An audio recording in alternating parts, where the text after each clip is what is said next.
കഴിഞ്ഞ ദിവസം മുഖ്യമന്ത്രി ഒരു വെല്ലുവിളി നടത്തിയിരുന്നു. അതിനുശേഷം നാളെ തന്നെ ആകാം എന്ന് KC വേണുഗോപാൽ പറയുകയും ചെയ്തു. അതിനുശേഷം പിന്നെ KC വേണുഗോപാലിനെ കേരളത്തിൽ കാണാനില്ല. പക്ഷെ പന്ത് പിണറായി വിജയൻ്റെ കോർട്ടിൽ തന്നെയാണ്. KC നല്ല വോളിബോൾ കളിക്കാരനാണ്, അത്യാവശ്യം അഭ്യാസിയാണ് പിണറായി വിജയനും. KC വേണുഗോപാൽ ഒരിക്കലും പിണറായി വിജയനെ വെല്ലുവിളിക്കാൻ പാടില്ലായിരുന്നു. ഒരു MP മാത്രം കേരളത്തിൽ നിന്നുള്ളൊരു പാർട്ടി, ആ പാർട്ടിയിലെ പിന്നെ മുഖ്യമന്ത്രിയെ വെല്ലുവിളിക്കാൻ AICC ജനറൽ സെക്രട്ടറി പോയതെന്തിന്? അവിടെയാണ് വിഷയം. Pinarayi Vijayan is equal to me myself എന്നുള്ള സാധനം വരികയാണ്. യഥാർത്ഥത്തിൽ മുഖ്യമന്ത്രിയെ ഡിബേറ്റിന് വിളിക്കേണ്ടത് ആരാ? പ്രതിപക്ഷ നേതാവാണ്. പിണറായി വേഴ്സസ് KC വേണുഗോപാൽ എന്ന ഒരു സാധനം വളരെ ചുളുവിൽ രഹസ്യമായി ഒളിച്ചു കടത്തി ഇതിനകത്തോളം പ്ലേസ് ചെയ്തു. രാജൻഭായ് നമസ്കാരം. നമസ്കാരം. രാജൻഭായ്, കഴിഞ്ഞ ദിവസം മുഖ്യമന്ത്രി ഒരു വെല്ലുവിളി നടത്തിയിരുന്നു. അതിനുശേഷം നാളെ തന്നെ ആകാം എന്ന് KC വേണുഗോപാൽ പറയുകയും ചെയ്തു. അതിനുശേഷം പിന്നെ KC വേണുഗോപാലിനെ കേരളത്തിൽ കാണാനില്ല. KCയോട് മുഖ്യമന്ത്രി പറഞ്ഞത് സമയവും തീയതിയും കുറിച്ചിട്ട് വിളിക്കാനാണ് പറഞ്ഞത്. പക്ഷെ നാളെ തന്നെ എന്ന് പറഞ്ഞതിന് ശേഷം KC നേരെ ഫ്ലൈറ്റ് എടുത്ത് ഡൽഹിക്ക് പോയി. എന്താ പറയാനുള്ളത്? അല്ല, അതിനകത്തൊരു വിഷയം രണ്ട് തരത്തിൽ കാണാം. ഒന്ന്, ആകാശത്തൂടെ പോകുന്ന എന്തോ വയ്യാവേലി തോട്ടിയിട്ട് പിടിക്കാമെന്നോ ഏണിയിട്ട് പിടിക്കാമെന്നൊക്കെ പറഞ്ഞ് കേട്ടിട്ടുണ്ട്. അങ്ങനെ ഒരു അവസ്ഥയിൽ കുടുങ്ങിയിട്ടുണ്ടോ എന്നുള്ളൊരു സംശയം ഒരു വശത്തുണ്ട്. പക്ഷേ ഇതിനകത്തുള്ളൊരു കാര്യം നമ്മൾ ഇതിനെക്കുറിച്ച് മുമ്പ് ഒരു ചർച്ച നടത്തിയിരുന്നു. ആ സമയത്ത് നമ്മൾ കരുതിയത് ഒരു പക്ഷേ ജനാധിപത്യത്തിൻ്റെ കേരളത്തിൻ്റെ വഴിയിലെവിടെയോ നമ്മൾ ഉപേക്ഷിച്ച് പോയ ജനാധിപത്യ മൂല്യങ്ങളെ തിരികെ പിടിക്കാനുള്ള ശ്രമത്തിലെ ഒരു തുടക്കമായി മാറട്ടെ എന്ന് ആശംസിച്ചുകൊണ്ടാണ് നമ്മൾ അവസാനിപ്പിച്ചത്. കാരണം സംവാദാത്മക രാഷ്ട്രീയത്തിലേക്ക് കടന്നു വരട്ടെ. മുതിർന്ന രണ്ട് നേതാക്കന്മാർ, രണ്ട് പാർട്ടിയുടെയും കേരളത്തിൽ നിന്നുള്ള ഏറ്റവും മുതിർന്ന രണ്ട് നേതാക്കന്മാർ, അങ്ങനെ തന്നെ പറയാം, രണ്ട് പാർട്ടിയുടെയും CPM-ൻ്റെയും കോൺഗ്രസിൻ്റെയും കേരളത്തിൽ നിന്നുള്ള ഏറ്റവും മുതിർന്ന പദവികൾ പ്രകാരം തന്നെ മുതിർന്ന നേതാക്കന്മാർ, ഒരാൾ PV മെമ്പറാണ്, മറ്റേ ആൾ AICC ജനറൽ സെക്രട്ടറിയാണ്. അവർ തമ്മിലുള്ള ഒരു മുഖാമുഖമുള്ള ഒരു സംവാദം നടക്കട്ടെ എന്ന് തന്നെയാണ് നമ്മൾ ആഗ്രഹിച്ചതും. അത് ജില്ലാതലത്തിലും വാർഡ് തലത്തിലും ഒക്കെ നടക്കട്ടെ. അങ്ങനെ ഈ പിന്നെ കുത്തിൻ്റെയും വെട്ടിൻ്റെയും രാഷ്ട്രീയം മാറിപ്പോകട്ടെ എന്ന് തന്നെയാണ് നമ്മൾ ആഗ്രഹിച്ചിട്ടുള്ളത്. ഇവർ മാത്രമല്ല, ഇവരും BJP ഒക്കെ തമ്മിൽ നടക്കട്ടെ എന്ന് തന്നെയാണ് ആഗ്രഹിച്ചിട്ടുള്ളത്. അതിൽ നിൽക്കുമ്പോൾ തന്നെ, അതായത് ആദ്യം പിണറായി വിജയൻ പറഞ്ഞു പാർലമെൻറ്റിലെ UDF-ൻ്റെ MP-മാർ പരാജയമാണ്, കേരളത്തിൽ വേണ്ടി ശബ്ദിക്കുന്നില്ല, വികസന കാര്യങ്ങളിൽ വേണ്ട ഇടപെടലുകൾ നടത്തുന്നില്ല. അതിനകത്ത് രണ്ട് തരത്തിൽ വികസന കാര്യങ്ങളിൽ ഇടപെടുന്ന ആളാണോ ഇവരുടെ പണി എന്നുള്ള കാര്യത്തിൽ ഞാൻ വേറെ അഭിപ്രായം പറഞ്ഞിരുന്നു. അതിൽ റിപ്പീറ്റ് ചെയ്യുന്നില്ല. അപ്പം KC വേണുഗോപാൽ പറഞ്ഞു ആ വിഷയത്തിൽ പാർലമെൻറ്റിലെ UDF MP-മാരുടെ പ്രകടനത്തെക്കുറിച്ച് ഒരു ഡിബേറ്റിന് തയ്യാറാണ്. LDF-ൻ്റെ MP-യെക്കുറിച്ചും. LDF-ൻ്റെ ഒരാളേ ഉള്ളൂ. പിന്നുള്ളത് നമ്മളെ കമ്മീഷണറാണ്. പിന്നീട് അടുത്തൊരു MP ഉള്ളത് BJP-യുടെയാണ്. പുള്ളി പിന്നെ ഡിബേറ്റ് നടത്തണമെങ്കിൽ കലിങ്കിലിരുന്ന ഡിബേറ്റ് നടത്തുള്ളതുകൊണ്ട് പിന്നെ കമ്മീഷനിൽ മാത്രമല്ല, BJP-ൻ്റെ മാത്രമല്ല, പുള്ളി കലിങ്കിലിരുന്ന ഡിബേറ്റ് നടത്തത്തുള്ളൂ. ഇപ്പം എന്തായിരുന്നാലും കലിങ്കിലിരുന്ന ചർച്ചയ്ക്ക് തൽക്കാലം പിണറായി വിജയൻ പോകത്തില്ല, KC-യും പോകത്തില്ല. അപ്പം എന്തായാലും കലിങ്കിലെ സംവാദം നടക്കത്തില്ല. അപ്പം പിന്നെ ആ പുള്ളിയും വിട്ട് കളിക്കുക. BJP ഇപ്പോൾ ആ രീതിയിൽ സ്റ്റേറ്റ് ലെവലിൽ ചർച്ച നടക്കത്തില്ല. പിന്നെ ഇവർ രണ്ടുപേരും തമ്മിൽ ആദ്യം ഇദ്ദേഹം വെല്ലുവിളിക്കുന്നു KC വേണുഗോപാൽ. പിണറായി വിജയനെ വെല്ലുവിളി സ്വീകരിക്കുന്നു. പിണറായി വിജയനെ വെല്ലുവിളി സ്വീകരിച്ചിട്ട് തീയതിയും പിന്നെ വേദിയും തീരുമാനിച്ചാൽ മതി, അറിയിച്ചാൽ മതി എന്ന് പറഞ്ഞു. KC വേണുഗോപാൽ പറയുന്നു നാളെ തന്നെ ഞാൻ റെഡിയാണ് എന്ന്. മിനിഞ്ഞാന്നാണ്, 2 ദിവസം മുമ്പ് തന്നെ. അപ്പോൾ തന്നെ വിത്തിൻ അവേഴ്സ് റിപ്ലൈ അങ്ങോട്ടും ഇങ്ങോട്ടും ഒക്കെ കൊടുത്തു കഴിയുന്നു. അത് കഴിഞ്ഞിട്ട് KC ദില്ലിക്ക് പോകുന്നു. പക്ഷെ പന്ത് പിണറായി വിജയൻ്റെ കോർട്ടിൽ തന്നെയാണ്. കാരണം നാളെ തന്നെ ഞാൻ റെഡിയാണ്. ഇതെല്ലാം പറഞ്ഞു കഴിഞ്ഞിട്ട് മുഖ്യമന്ത്രി സമയം നിശ്ചയിച്ച് കഴിയുമ്പം എനിക്ക് പനിയായിരുന്നു, തലവേദനയായിരുന്നു. പണ്ട് നമ്മൾ സ്കൂളിലെ ടീച്ചർക്ക് കത്തെഴുതി കൊടുക്കില്ല, I am suffering from fever and headache. എല്ലാവരും ഒരേ തരത്തിൽ എഴുതുക, ഒരസുഖം ഉണ്ടെങ്കിലും ഇല്ലെങ്കിലും. അപ്പോൾ ഒന്നുകിൽ അങ്ങനെ ചെയ്യേണ്ടി വരും, അല്ലെങ്കിൽ അത് ഒരു പിന്നെ ചലഞ്ചായിട്ട് ഏറ്റെടുത്തിട്ട് പോയിരിക്കുക എന്നുള്ളതാണ്. കോൺഫിഡൻ്റ് ആണെങ്കിൽ മാത്രം രണ്ടു കൂട്ടരും. അപ്പോൾ അതിനകത്ത് ശ്രദ്ധിക്കേണ്ട കാര്യം എന്ന് വെച്ച് കഴിഞ്ഞാൽ, ഈ ഒരു ഭാഗത്തിലേക്ക് പോവുകയാണെന്നുണ്ടെങ്കിൽ KC നല്ല വോളിബോൾ കളിക്കാരനാണ്, അത്യാവശ്യം അഭ്യാസിയാണ് പിണറായി വിജയനും. KC വോളിബോൾ കളിക്കാരനായിരുന്നു, അറിയാമല്ലോ. ക്യാമ്പസിൽ പ്രവർത്തിച്ചപ്പോൾ നല്ല വോളിബോൾ കളിക്കാരനും കാര്യങ്ങളായിരുന്നു. പിന്നെ രാഷ്ട്രീയത്തിൽ നല്ല കളിക്കാരൻ തന്നെയാണ്. In A positive sense. Okay, political game കളിക്കാൻ അറിയാവുന്ന ആളായതുകൊണ്ടാണ് AICC ജനറൽ സെക്രട്ടറി സ്ഥാനത്തേക്ക് ചെറുപ്രായത്തിലെത്തിയത്. മറ്റേ ആളും മോശമൊന്നുമില്ല, പിണറായി വിജയനും മോശമൊന്നുമില്ല. പിണറായി വിജയൻ K. സുധാകരൻ്റെ അടുത്ത് പ്രത്യേക ആക്ഷൻ കാണിച്ച ആളാണ്. അപ്പോൾ പുള്ളിക്കും ചില അഭ്യാസങ്ങളൊക്കെ അറിയാം. അപ്പോൾ മാത്രമല്ല, ഊരിപ്പിടിച്ച കത്തികളുടെ നടുവിലൂടെ നടന്നുപോയ ആളാണ് പിണറായി വിജയൻ. അപ്പോൾ രണ്ടുപേരും അത്യാവശ്യം അഭ്യാസികളാണ്. ശരിക്കും ഇവർ തമ്മിൽ ദ്വന്ദ്വയുദ്ധമൊന്നും നടത്താൻ പോകരുത്. പക്ഷേ MP-മാരുടെ പ്രകടനത്തെക്കുറിച്ചുള്ള ചർച്ച നടത്തേണ്ടിയിരുന്നത് UDF-ലെ ഇപ്പോഴല്ലായിരുന്നു സത്യത്തിൽ. ഇപ്പോഴത്തെ MP-മാർ അത്ര വലിയ കുഴപ്പമില്ലാതൊക്കെ പലരും കാര്യങ്ങളൊക്കെ പറയുന്നവരുണ്ട് പല വിഷയങ്ങൾക്കകത്തും. സത്യത്തിൽ MP-മാരുടെ പിന്നെ ലോക്സഭയിലാണെങ്കിലും രാജ്യസഭയിലാണെങ്കിലും MP-മാരുടെ മൊത്തത്തിലുള്ള പ്രകടനം 2019 തൊട്ട് 24 വരെയുള്ള കാലഘട്ടത്തിൽ നടത്തുകയാണെങ്കിൽ അത് ഭയങ്കര രസകരമാകുമായിരുന്നു. കാരണം എന്താണെന്ന് വെച്ചാൽ, പിന്നെ ആരെ കണ്ടാലും കെട്ടിപ്പിടിക്കുന്ന TN പ്രതാപൻ. TN പ്രതാപൻ്റെ അങ്ങനെ രീതി ഉണ്ടല്ലോ, TN പ്രതാപൻ. പക്ഷേ ഇത് ഹൃദയത്തിൽ നിന്ന് വരുന്ന ആലിംഗനമല്ല, ഇത് അഭ്യാസമാണ്. ഒരു പ്രകടനപരതയുണ്ട് അതിനകത്ത്. ഇപ്പോൾ ഈ ഷാഫിയും രാഹുൽ മാങ്കൂട്ടത്തിലും ഒക്കെ ശരിക്കും പറഞ്ഞാൽ ആ ഒരു കാര്യത്തിൻ്റെ ശരിക്കും പറഞ്ഞാൽ പുള്ളിയോട് കടപ്പെട്ടിരിക്കുന്നു. പുള്ളിയുടെ അടുത്താണ് ആ സാധനം അതിവിനയം. ഈ അതിവിനയം കാണിക്കുന്നവരെ എപ്പോഴും സൂക്ഷിച്ച് നോക്കണം. വിനയം നമ്മൾ കാണിക്കണം.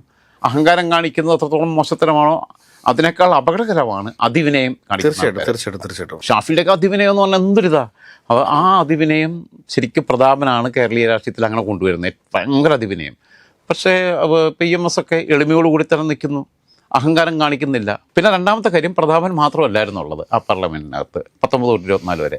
അന്ന് രമ്യ ഹരിദാസും ഉണ്ടായിരുന്നു. എന്തെങ്കിലും കാര്യങ്ങൾ ചോദിച്ചു, നമ്മളിപ്പോൾ ഇവിടെ വന്നു കഴിഞ്ഞാൽ കേരളത്തിൽ വന്നിട്ട് പാർലമെന്റിൽ എത്ര സബ്മിഷൻ ഉന്നയിച്ചു എന്ന് ചോദിച്ചു കഴിഞ്ഞാൽ അപ്പോൾ ചന്തയ്ക്ക് പോയപ്പോ എന്ന് പറഞ്ഞിട്ട് പാടും. അങ്ങനെ ഏത് ചോദ്യം ചോദിച്ചാലും മറുപടി പാട്ടായിരുന്നു. സത്യത്തിൽ ഐഡിയ സ്റ്റാർ സിംഗറിലേക്കല്ല പോയത്, ഇന്ത്യൻ പാർലമെന്റിലേക്കാണ് പോയതെന്നുള്ളൊരു പ്രാഥമിക ബോധം പോലും നഷ്ടപ്പെട്ട അവസ്ഥയിൽ നിന്ന് രമ്യ ഹരിദാസൊക്കെ ഉണ്ടായിരുന്ന സമയത്തായിരുന്നു പിണറായി വിജയനുമായിട്ട് ഇങ്ങനൊരു സംവാദത്തിന് KC വേണുഗോപാൽ തയ്യാറാവേണ്ടിയിരുന്നത്. അങ്ങനെയാണെങ്കിൽ അതൊന്നും കൂടെ രസകരമാകുമായിരുന്നു. കാരണം പിണറായിക്ക് വലിയ പണിയൊന്നുമില്ല. അതായത് ഈ 2-3 ഉദാഹരണങ്ങൾ മാത്രം പറഞ്ഞാൽ തന്നെ ശരിയാകുമായിരുന്നു. പിന്നെ മുജയ് ഹിന്ദി മാലും ഹേ എന്ന് പറഞ്ഞിട്ട് ഉള്ള രമ്യ സാധനം, അങ്ങനെയുള്ള കുറേ കാര്യങ്ങൾ 5 വർഷമായിട്ട് ഇരിക്കുമ്പം 32 വയസ്സിൽ നിന്നിരുന്ന രമ്യ ഹരിദാസ് പാർലമെന്റിൽ പോയിട്ട് 5 വർഷം കൊണ്ട് ഹിന്ദിയും ഇംഗ്ലീഷും മര്യാദയ്ക്ക് സംസാരിക്കാൻ പഠിച്ചിട്ടില്ല എന്ന് പറഞ്ഞു കഴിഞ്ഞാൽ അവർ ഡെഡിക്കേറ്റഡ് അല്ല എന്നുള്ളത് തന്നെ, അവർക്ക് പണിക്ക് പറ്റത്തില്ല എന്നുള്ളതാണ് എനിക്ക് തോന്നുന്ന കാര്യം. മുഖ്യമന്ത്രി പറഞ്ഞിരിക്കുന്ന പ്രധാനപ്പെട്ട ഒരു വികസന കാര്യങ്ങളിൽ MP-മാർ വേണ്ട രീതിയിലുള്ള ഇടപെടലുകൾ പാർലമെന്റിൽ നടത്തുന്നില്ല എന്ന് പറയാൻ കാരണം എന്താ വെച്ച് കഴിഞ്ഞാൽ, മുഖ്യമന്ത്രി പലപ്പോഴും പാർലമെന്റ്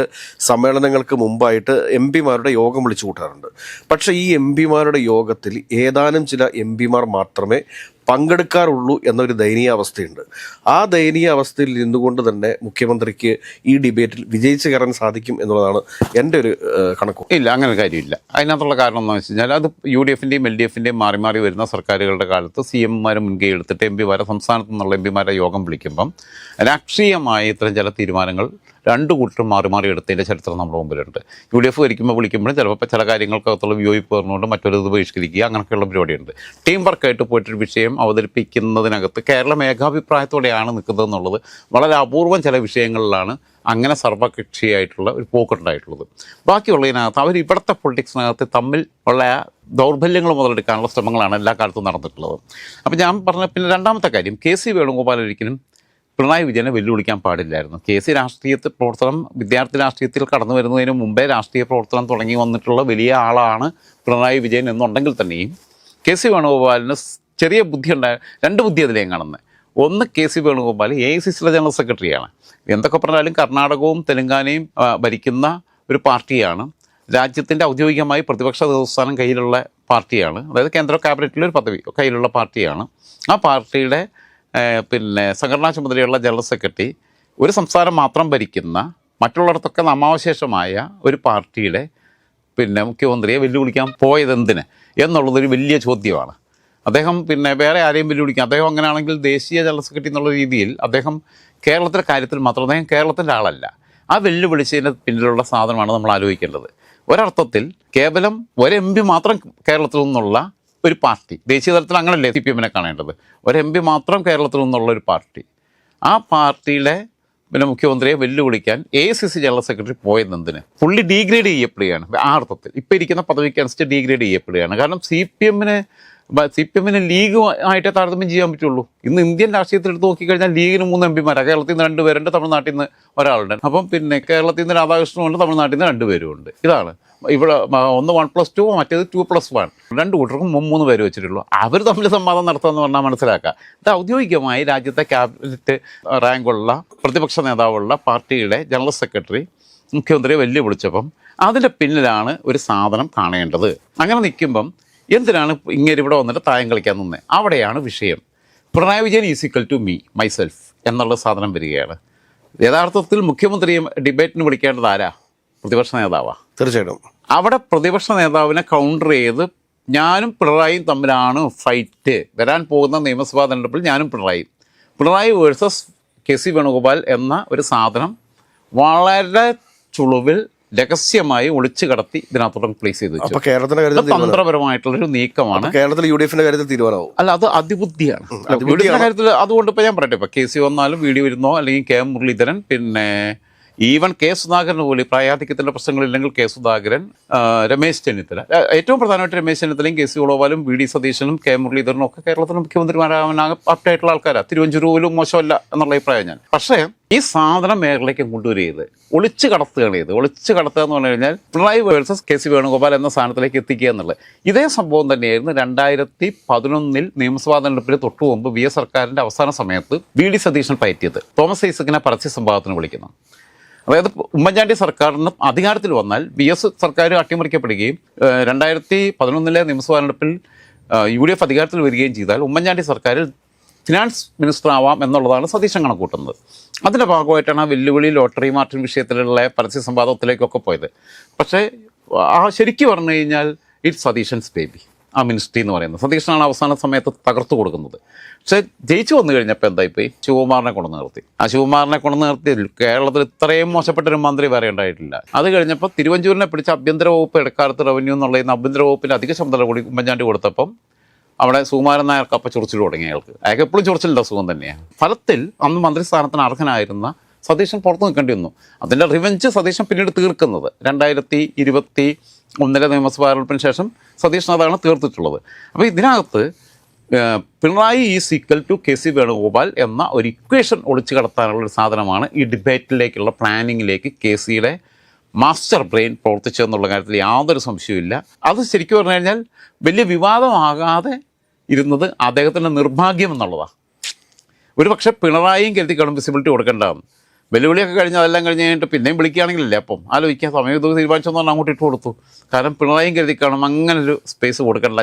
കാരണം ഇത് ചിലപ്പോൾ പിണറായി അവഗണിച്ച് വിടാനും സാധ്യതയുണ്ട്. കാരണം എന്ന് വെച്ചാൽ അവിടെ കിടന്ന് കുറച്ച് അപ്പുറത്തെ ഗ്രൂപ്പിസം കുറഞ്ഞു മറിയട്ടെ എന്ന് എഴുതിയിട്ട് അതാണ് ഇപ്പോൾ ഉണ്ടാകാൻ പോകുന്നത്. ഞാൻ കരുതുന്നത് it's not going to happen. അല്ല, അപ്പം പുതിയൊരു വിവാദം കോൺഗ്രസിനകത്ത് ഇപ്പോൾ ഉണ്ടാവാൻ വേണ്ടി സാധ്യതയുണ്ട്. കെ സി വേണുഗോപാലിൻ്റെ ഈ ഒരു സംവാദ വിവാദം ഇല്ല, ഒരിക്കലും ഉണ്ടാകത്തില്ല. കാരണം എന്ന് വെച്ചാൽ കോൺഗ്രസിനകത്ത് നാളെ വി ഡി സതീശനും വെല്ലുവിളിക്കാം, നാളെ രമേശ് ചെന്നിത്തലയ്ക്കും വെല്ലുവിളിക്കാം, ചെന്നിത്തല പിന്നെ അതിനൊന്നും നിൽക്കത്തില്ല. അപ്പോൾ എന്തായിരുന്നാലും നമ്മൾ കാത്തിരുന്ന ഒരു ക്ലാസിക് സംവാദം നടക്കാൻ പോകുന്നില്ല എന്നുള്ളിടത്താണ് ഞാനിപ്പോൾ നിൽക്കുന്നത്.